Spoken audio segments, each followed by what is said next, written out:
While there are so many unanswered questions about the crash, it does put new attention on the growing concern about close calls in the air and on the ground. Fox 4 Stephen Dial in the newsroom. Stephen.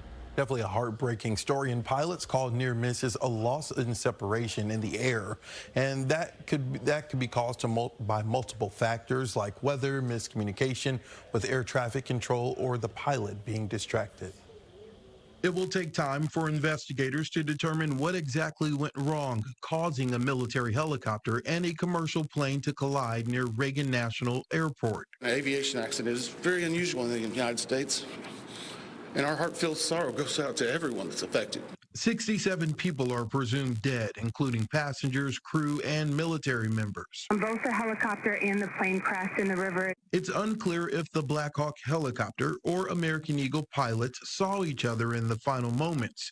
We talked to Ron McCallum. He's a pilot and aviation expert. It's known as a loss of separation for both air traffic controllers and pilots. If there's a loss of separation, whether that's vertical or horizontal, that means the two aircraft have come too close to one another and there's a problem. In Texas, we have seen more incidents of close calls in the air and on the ground. And in San Diego last year, two Southwest planes, one bound for Dallas, had a close call on the tarmac.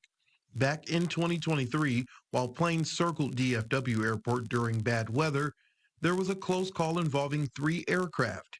The same year, there was a near miss in Austin caused by an air traffic controller issue. A FedEx cargo plane was less than 200 feet from colliding with a Southwest Airlines flight.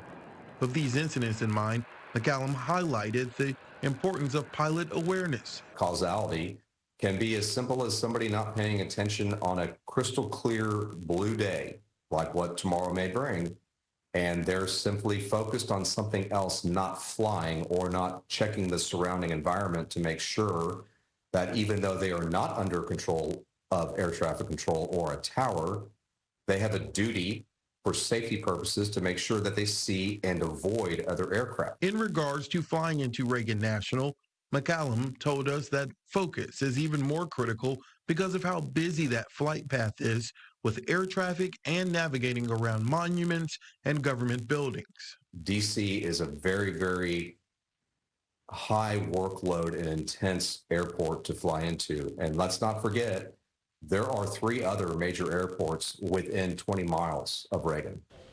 Operations at Reagan Airport were shut down immediately after the accident. Flights resumed this morning, but with significant delays both in and out of the airport.